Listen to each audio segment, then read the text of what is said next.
संस्कृत के अध्येताओं, आज हम चर्चा करेंगे उत्तर मेघदूतम के 7वें श्लोक के संदर्भ की और उसकी एक संक्षिप्त व्याख्या प्रस्तुत करने का प्रयास करेंगे। महाकवि कालिदास द्वारा विरचित प्रकृत खंड काव्य संसार का सबसे प्रसिद्ध खंड काव्य है। इसे इसकी विलक्षण गीता के कारण गीति काव्य भी कहा जाता है। यह समग्रत्वेन मंदाक्रांता छंद में उपनिबद्ध है। प्रावृट, प्रवास और व्यसन, इन तीन स्थितियों में मंदाक्रांता छंद की विशेष शोभा होती है। चूंकि यहाँ पर तीनों स्थितियाँ उपस्थित हैं, ऐसी स्थिति में यहाँ प्रकृत छंद विशेष रूप से विराजता है। महाकवि कालिदास द्वारा विरचित इस खंडकाव्य का नायक यक्ष है, जो धीर ललित कोटि का है, और उसकी प्रियतमा यक्षिणी इस काव्य की नायिका है, जो स्वकीया मध्या कोटि की है। इन दोनों में विशिष्ट प्रेम है। कुबेर से अभिशप्त होकर के इस काव्य का नायक यक्ष रामगिरी के आश्रम में अपना डेरा डाले हुए है। चूंकि दोनों परस्पर वियुक्त हैं, अतएव दोनों में परस्पर व्यथात्मक स्थितियों का वार्धक्य दिखाई पड़ता रहता है। महाकवि कालिदास ने यक्ष के उस अतिशय दुख को अपनी व्यंग्यार्थमयी लेखनी से अभिव्यक्त किया है। 8वें महीने के अनंतर आषाढ़ महीने के प्रथम दिन में वह उमड़ते हुए मेघ का दर्शन करता है। यक्ष जब उस प्रकाशमान मेघ पर दृष्टि डालता है, रामगिरी की चोटी पर अवतीर्ण मेघ पर दृष्टिपात करता है, तो उसकी विरह वेदना में अप्रतिम वृद्धि हो जाती है। उसे अपनी प्रियतमा की अत्यधिक स्मृति आती है, जिसके कारण वह यक्ष मेघ को मित्र बनाना चाहता है और अपनी प्रियतमा के पास विरह व्यथात्मक संदेश प्रेषित करना चाहता है। मित्र मेघ की मानो मौन स्वीकृति उसे प्राप्त हो जाती है, और फिर संदेश भेजने के पूर्व वह अपनी पुरी अलकापुरी जाने का मार्ग बताता है। कालिदास ने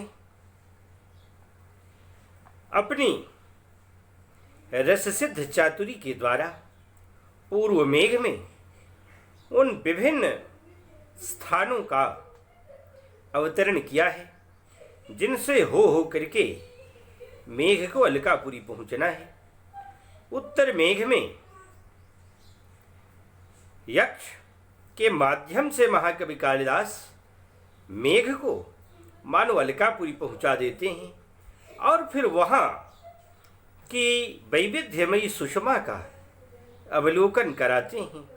उसी प्रसंग में यह उत्तर मेघदूतम का 7वां श्लोक है, जिसमें यक्षों के भोग और उनका ऐश्वर्य का विशेष कथन यक्ष के माध्यम से करा रहे हैं।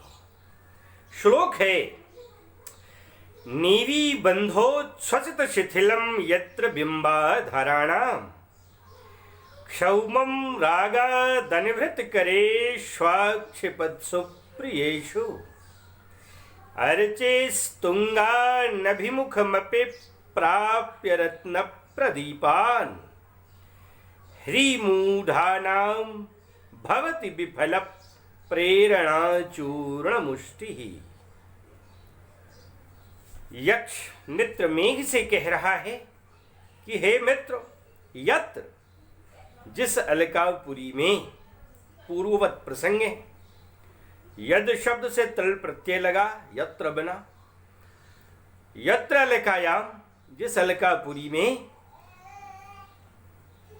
अनिवृत करेशु प्रियेशु, प्रियेशु प्रियतमों के द्वारा क्या किया जाता है? अपनी अपनी प्रियतमाओं के क्षौमम आक्षिपत्सु, क्षौम क्षुमा यह विकार है, क्षौमम क्षुमा शब्द में अण प्रत्यय लगता है तो क्षौम शब्द बन जाता है। क्षौम माने रेशम से बने हुए कपड़े, तो क्षुमा में अण लगता है, आदि एच की वृद्धि होती है, शब्द बन जाता है क्षौम। क्षौमम बस माने रेशमी कपड़े। क्षौमम आक्षिपत्सु, आक्षिपत्सु क्षिप धातु है, क्षिप माने फेंकना, शत्र प्रत्यय लगा हुआ है लट लकार के अर्थ में। रूप चला है क्षिपन क्षिपंतो क्षिपंतः पुल्लिंग में। सातों विभक्तियों के सभी वचनों में रूप चलता है। क्षत्रिय और शानच दो प्रत्यय ऐसे हैं जो क्रिया सातत्य के अवबोधक होते हैं, क्रिया में लगातार काम होने का बोध कराते हैं। त्रिलिंगी शब्द है, यहाँ पुल्लिंग में इसका व्यवहार है। लट लकार प्रथम पुरुष बहुवचन के जो तिंग प्रत्यय हैं उनके स्थान पर क्षत्र का प्रयोग किया जाता है, तो यहाँ आ उपसर्ग जोड़कर क्षिप धातु और क्षत्र प्रत्यय का अत जोड़कर आक्षिपत बनता है प्रातिपदिक। उसका पुल्लिंग में रूप चलता है आक्षिपन आक्षिपंतो आक्षिपंतः। यहाँ सप्तमी विभक्ति बहुवचन में रूप बना हुआ है आक्षिपत्सु। आक्षिपत्सु माने फेंक देने पर अर्थात हटा देने पर। तो आ माने समग्रता के साथ, आक्षिपत्सु माने हटाने पर, समग्रता से हटाए जाने पर। क्या? किसे हटाने पर? काक्षौमम जो रेशमी कपड़े हैं इनको हटाने पर। ये रेशमी कपड़े किनके हैं? कहाँ से हटाए जाने की बात है? और उस हटाए जाने में जो मनोभाव हैं वे क्या हैं, वे कैसे हैं? इन दोनों ही बातों को व्यंग्यार्थ में, रस में सिद्ध कवीश्वर कालिदास यक्ष के माध्यम से कहते हैं। यक्ष कह रहा है कि हे मित्र मेघ, वे जो हटाने वाले हैं वे तो प्रियेश प्रियतम हैं। मैंने प्रियतम अपनी अपनी प्रियतमाओं के रेशमी कपड़े हटा रहे हैं, हटाया करते हैं अलकापुरी में। तो किससे हटाते हैं? शरीर में विभिन्न अंग प्रत्यंग होते हैं, तो किन अंग प्रत्यंगों से अपनी अपनी प्रियतमाओं के कपड़े हटाते हैं? तो कहा करेशु, कर, कर शब्द का अर्थ है हाथ। का करेशु माने हाथों से प्रियतम हटाते हैं। ये हाथ कैसे हैं? तो कहा हाथ हैं अनिवृत करेशु, कर के साथ अनिवृत शब्द लगा हुआ है। वहीं भरणे धातु सक्ता प्रत्यय निउपसर्ग निवृत, निवृत माने स्थिर, और अनिवृत न निवृता है थी अनिवृता, माने जो चंचल हैं, जो स्थिर नहीं है। न निवृता न स्थिरा, तो जो स्थिर नहीं है अर्थात चलते रहते हैं माने चंचल हैं। तो अनिवृत माने चंचल, अनिवृत करेशु, चूंकि आक्षिपत्सु सप्तमी बहुवचन का है, उसके साथ ये सारे शब्द जुड़े हुए हैं। यस्य च भावेन भाव लक्षण, आगे की और भी क्रिया है, उसके पहले वाली जो क्रिया है उसके साथ जुड़ा हुआ जो कर्ता और कर्म है, उन सब में सप्तमी भक्ति का प्रयोग दिखाई पड़ता है। तो इसलिए यस्य च भावेन भाव लक्षणम का प्रयोग है। का यत्र जिस अलकापुरी में अनिवृत करेशु चंचल हाथों वाले प्रियेशु प्रियों के द्वारा, पतियों के द्वारा, प्रियतमों के द्वारा क्षौमम रेशमी कपड़े को आक्षिपत्सु हटाने पर, जो रेशमी के कपड़े हैं इनको हटा रहे हैं किस भाव से? भाव की बात आई तो कहा भाव के लिए कहा रागात।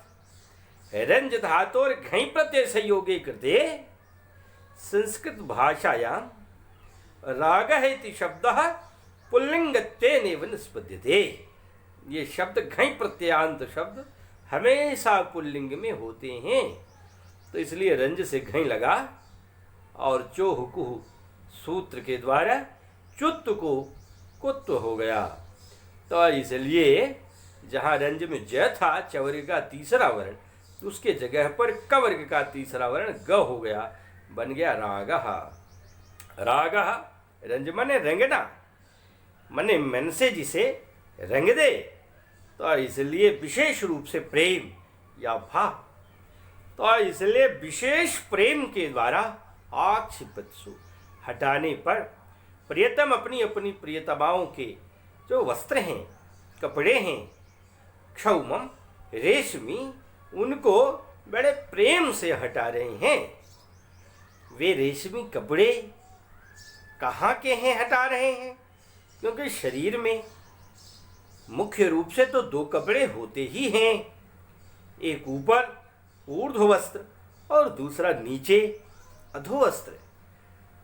तो ऊर्ध्व वस्त्र तो प्रायः स्वल्प भी होते हैं, और विशेष रूप से प्रियतमाएं जब प्रियतम के सन्निकर्ष में हैं तो ऊर्ध्व वस्त्र तो स्वाभाविक हैं कि अत्यल्प होंगे, किंतु नीचे के जो वस्त्र हैं वे प्रायः विद्यमान रहती हैं। तो कह रहा है यक्ष कि हे मित्र, नीवी बंधोच्छ्वसित शिथिलम क्षौमम, ये जो रेशमी कपड़े हैं क्षौमम का ये विशेषण है। नीवी बंधोच्छ्वसित शिथिलम का ये जो रेशम के कपड़े हैं वे शिथिलम ढीले पड़ गए हैं। कैसे? कहा नीवी बंधोच्छ्वसित शिथिलम। जो नीवी, नीवी शब्द के तमाम सारे समीक्षकों ने विभिन्न अर्थ किए हुए हैं। जो बड़े दर्जे के समीक्षक हैं उनका मंतव्य कुछ पृथक है। विश्व प्रकाश कोश आदि लिखने वाले बड़े दर्जे के समीक्षकों ने नीवी शब्द का अर्थ अधोवस्त्र किया है। नीचे का भाग जो कटिभाग से लेकर के जघनस्थल का भाग है, इसको आच्छन्न करने के लिए एक अधोवस्त्र होता है, जिसको कच्छा आदि भी कह सकते हैं। तो इसलिए उत्कृष्ट समीक्षकों ने नीवी शब्द का अर्थ अधोवस्त्र किया है। सामान्य टीकाकारों ने नीवी शब्द का अर्थ डोरी भी कर लिया है।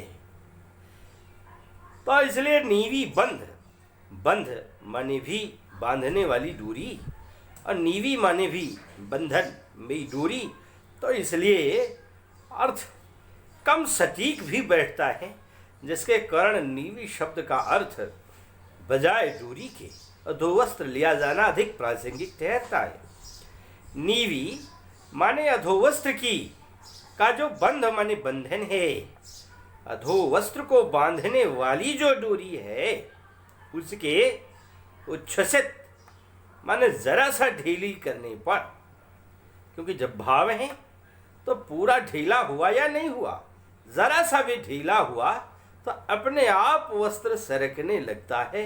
इसके लिए कालिदास चूंकि व्यंग्यार्थ के रस सिद्ध कवि हैं, इस लिहाज से उन्होंने उच्छ्वसित शब्द का एक विशिष्ट प्रयोग किया है।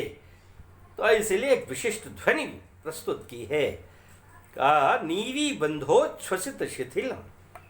जो नीवी माने अधोवस्त्र है उसके बंध माने डोरी को जरा सा ढीली कर देने पर उच्छ्वसित शिथिलम माने ढीले पड़े हुए क्षौमम रेशमी कपड़े को रागात बड़े प्रेम से आक्षिपत्सु हटाने पर जैसे ही अपनी अपनी प्रियतमाओं के उन कपड़ों को प्रियतम सरकाते हैं, तो बस वे जो उनकी प्रियतमाएं हैं वे लज्जा से विभोर हो उठती हैं कि उनके प्रियतम उनके नग्न शरीर को देखेंगे। इसलिए ह्री मूढ़ा नाम, ह्री मन लज्जा, लज्जा से मूढ़ा नाम, मुह धातु का प्रयोग है मोहित होना, भाव विभोर होना। ह्री मूढ़ा नाम, लज्जा से विभोर हो जाने वाली वे जो बिंबाधराणाम, बिंबा के समान जिनके अधर के भाग हैं। अधर शब्द है, अधर और ओष्ठ दो शब्द हैं। कभी कभी दोनों को साहित्य में कहते हैं अधरोष्ठ। तो अधरोष्ठ और अधरोष्ठ ये गुण और वृद्धि दोनों ही संध्या वैकल्पिक रूप से बनती हैं। तो इसलिए अधर और ओष्ठ जब दोनों कह दिए जाते हैं, अधर नीचे वाला जो थोड़ा सा मोटा होठ होता है, ऊपर थोड़ा सा पतला होता है, तो कभी कभी दोनों को कहते हैं अधरोष्ठ, और कभी कभी एक से ही कह देते हैं तो दूसरे का ज्ञान उससे हो जाता है। तो इसलिए कभी कभी अधरोष्ठव कहते हैं और कभी कभी ओष्ठव कहते हैं, तो एक से हो जाता है। तो ओष्ठश्च ओष्ठश्च नहीं बल्कि अधरश्च ओष्ठश्च। तो इसलिए यहाँ अधर शब्द का प्रयोग कर दिया। बिंबाधराणाम, बिंबा फल के समान जिनके होठ लाल हैं, तो इसलिए ये रक्तिमत्ता उनकी उत्कृष्ट कांति का अवबोध कराता है। ह्री बूढ़ा नाम, लज्जा से विभोर हो जाने वाली बिंबाधराणाम, बिंबा के समान अधरोष्ठों वाली, लाल होठों वाली जो वहाँ की रमणियाँ हैं, प्रियतमाएं हैं, वे उस लज्जा से गढ़ जाने के कारण, विभोर हो जाने के कारण चूर्ण मुष्टि ही, मुट्ठी भर चूर्ण उठाती हैं, स्वर्ण पराग उठाती हैं, सोने का चूर्ण उठाती हैं, और जो विभिन्न रत्नों के दीपक वहाँ जलते रहते हैं उन पर प्रहार करती हैं। का रत्न प्रदीपान अभिमुखम प्राप्य, का वह चूर्ण मुट्ठी भर चूर्ण रत्न प्रदीपान, जो रत्न रूपी दीपक हैं, जो रत्नों के दीपक हैं, उनको अभिमुखम प्राप्य, उसके समीपता को प्राप्त करके भी, उनके सामुख्य को, सामीप्य को, नैकट्य को प्राप्त करने के बाद भी विफल प्रेरणा भवती, व्यर्थ स्थिति वाला हो जाता है। उनकी प्रेरणा व्यर्थ हो जाती है, उनका कार्य व्यर्थ हो जाता है। मैंने वे जल रहे हैं दीपक, और उन पर मुट्ठी भर उठा करके चूर्ण उनकी प्रियतमाएं फेंकती हैं कि ये दीपक बुझ जाएं और न देखें प्रियतम नग्न शरीर, उन्हें ये दिखाई न पड़े। परंतु वे दीपक तो रत्नों के हैं, इसलिए वे तो बुझते हैं ही नहीं। और अर्चिस तुंगान, अर्चि भी तुंगान थी, अर्चिस तुंगान, उनकी जो अर्चि ही वन किरणें हैं वे उत्तुंग हैं। तो इसलिए ऊर्ध्ववर्ती तरंगों वाले रत्नों के दीपक हैं, तो इसलिए वे बुझते नहीं हैं। तो उनके द्वारा फेंका गया जो मुट्ठी भर चूर्ण है, वह उनके समीप जाने के बाद भी अपना कार्य नहीं कर पाता, विफल प्रेरणा हो जाता है, व्यर्थ हो जाता है। तो इसलिए अर्चिस तुंगान रत्न प्रदीपान, जो किरणों के द्वारा तुंग हैं, अर्थात अत्यंत दे दीप्यमान हैं, जगमगा रहे हैं, ऐसे रत्न प्रदीपान, रत्न वाले जो दीपक हैं, उनके समीप में, अभिमुखम समीप में, प्राप्य प्रधन आपधन ल्यप, पहुँच करके भी, अपि माने भी, ये ध्वनि है कि कम से कम समीप पहुँचने पर तो व्यर्थ हो ही जाना चाहिए, परंतु ऐसा नहीं होता। तो यहाँ अपिपद इस बात को अभिव्यक्त कर रहा है।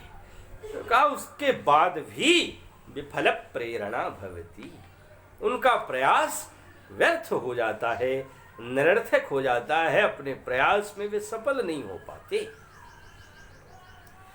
यत्र जिस अलकापुरी में अनिवृत करेशु प्रियेशु, चंचल हाथों वाले प्रियतमों के द्वारा नीवी बंधोच्छ्वसित शिथिलम, अधो वस्त्र के बंध मन डोरी के छ्वसित शिथिलम, सरकाने पर ढीले पड़े हुए, डोरी खोल देने पर ढीले पड़े हुए शौबम रेशमी कपड़े को रागात प्रेम के कारण, प्रेम से आक्षिपत्सु हटाने पर ह्री मूढ़ा नाम, लज्जा से ह्रिया, मूढ़ा है तो ह्री मूढ़ा, तासाम ह्री मूढ़ा नाम बिंबाधारा नाम का विशेषण है।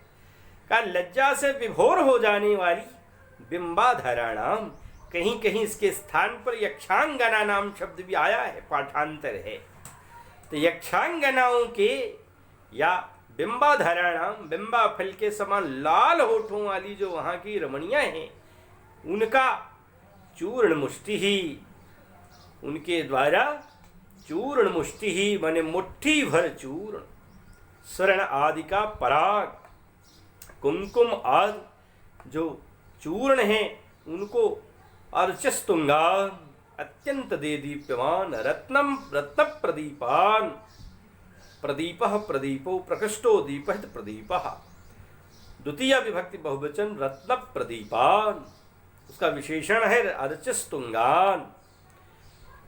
रत्न प्रदीपान, रत्न मय दीपकों के अभिमुखम प्राप्य, सम्मुखता को, सामुख्य को, आभिमुख्य को प्राप्त करने के बाद भी विफल प्रेरणा भवती, व्यर्थ प्रयास वाला हो जाता है। मैंने उनकी चूर्ण भर मुट्ठी काम, उनका मुट्ठी भर चूर्ण काम नहीं कर पाता।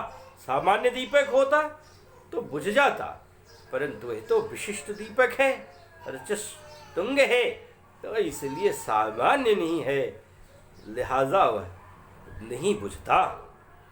तो इसलिए यहाँ पर एक तो बिंबाधाराणाम, बिंबा फल के सदृश जिसके आधार हैं, तो यहाँ सादृश्यवाची शब्द लुप्त है, किंतु सादृश्य है, तो इसलिए यहाँ उपमा अलंकार है, किंतु वह उपमा लुप्त है, इसलिए लुप्तोपमा अलंकार की विद्यमानता है।